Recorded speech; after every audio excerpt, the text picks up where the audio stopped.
असल में क्या होता है कि जितने भी लोग हैं वो बच्चों को पढ़ाते हैं, अपने जो नौकरी करे, वो सरकारी कर्मचारी भी है, प्राइवेट भी है, वो बच्चों को नौकरी पढ़ाते हैं कि वो नौकरी करे, कंपटीशन की तैयारी करवाते हैं। और आप जानते हैं आजकल कंपटीशन की क्या हालत है।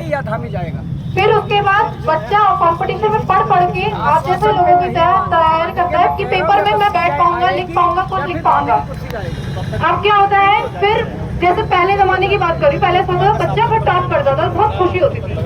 आज वो जमाना आ गया है कि जब बच्चा टॉप करता है तब शक होता है इसने नकल तो नहीं मारी, फर्जी पेपर तो नहीं लिया।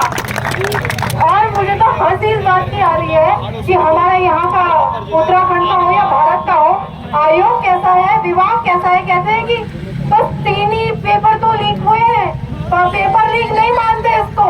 मतलब ये वही बात कर रहे हैं, कल को अगर कोई मर्डर किसी का खून करना चाहेगा, हाथ में लग जाएगी और बंदा भाग जाएगा, जिंदा बच जाएगा, और वो कहेगा पुलिस के पास आके कि इसने मुझे मारने की कोशिश की, मेरी हत्या करना चाहता था, तो पुलिस कहेगी बस हाथ में ही तो लगी है।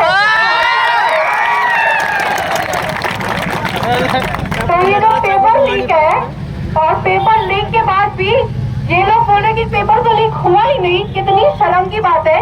अगर एक तरफ तुम कानून बनाते हो कि हम लोग अगर बाहर पेपर की एग्जाम की बात करेंगे उसमें भी हमको मुकदमा दर्ज हो जाएगा, जेल हो जाएगी, तो भाई जो ये एक पेपर, मैं कह रही हूँ एक क्वेश्चन भी अगर लीक हुआ वो भी पेपर लीक है, क्योंकि उस एक क्वेश्चन के भी मार्क होते हैं, या तो मार्क देना बंद कर दोगे। तो ये जो हो रहा है ना हमारे उत्तराखंड के युवाओं के साथ, अगर आप आज नौकरी के लायक नहीं रहोगे, बेरोजगार, तो अभी हमने 17 सितंबर को मनाया था, बेरोजगारी दिवस मनाया था, किसी महामानव का जन्मदिन हुआ करता था उस दिन। तो वो बेरोजगारी दिवस इसीलिए मनाया जा रहा है कि वो रोजगार बोलते हैं किताबों में 100 करोड़ रोजगार देंगे, पर वो एक रोजगार भी नहीं दे रहे।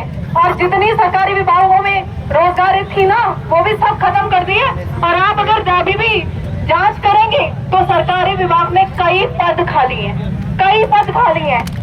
आपका अधिकार आपको नहीं मिल रहा है। और अभी त्रिभुवन चौहान जी ने भी कहा था कि हम उत्तराखंडी हैं, गांव तापो, तो अब उनको दबाना है गांव, हमने नहीं तापना, अब उनको दबाना है गांव। और दूसरी बात, हम उत्तराखंडी हैं, उत्तराखंड हमको भीख में नहीं मिला था, तो हम अपना अधिकार छीन के लेंगे, भीख में नहीं लेंगे। तो ये जो है ना, ये धामी सरकार, धाकड़ धामी, अगर इतना धाकड़पन है तो नौकरी देके दिखाओ। अगर इतना धाकड़पन है तो हाकम सिंह को बोल रहे हैं, ये हाकम सिंह का भी बहुत वीडियोस आ रही है कि उसको हमने अरेस्ट कर दिया। मैं अभी बेरोजगार संघ ने भी, बाबूपाल जी ने भी बोला था कि हम लोगों ने इनको एविडेंस दिया था, तब किया था। मेरी समझ में एक बात नहीं आती, जब इनके पास एविडेंस हो सकते हैं, जिनकी इतनी पहुंच नहीं है, इनके पास तो STF है, इनके पास तो सारी टेक्नोलॉजीज है, इनके पास तो सारी एजेंसी है, इनके पास प्रूफ नहीं है और इनके पास प्रूफ है, तो समझ जाओ ये काम ही नहीं कर रहे। तो अगर अब हमको अपना अधिकार मांगना नहीं है, बहुत मांग लिया हम लोगों ने। और बॉबी पवार जी बहुत टाइम तक अनशन धरने में भी रहे थे, कहीं एकता विहार में, मैं उनके पास तब भी गई थी। तो मांग लिया, नहीं हुआ, अब मांगना नहीं है, अब छीनना है, क्योंकि अब इन्होंने हद पार कर दी है। हम ऐसा ही नहीं यहाँ पे बैठ के बोलते रहे कि नहीं हमें ये पेपर दो, पेपर लीक मत करो, ये एक कानून बना देंगे। इन्होंने कानून बनाया नकल विरोधी कानून, उसका मतलब है नकल होगी कानून, वो नकल विरोधी कानून नहीं है, वो नकल होगी कानून है। और ये हर जगह कर रहे हैं, केवल देहरादून की बात नहीं है, हर जगह यही हो रहा है। अब कोई टॉप करता है तो मुझे उस पर हंस आती है, ये नकल से टॉप किया ऐसे। तो इसलिए हमको अपना अधिकार मांगना नहीं है, अपना अधिकार छीनना है। इनकलाब जिंदाबाद, जिंदाबाद जिंदाबाद, नारी शक्ति जिंदाबाद, जिंदाबाद जिंदाबाद, नारी शक्ति जिंदाबाद।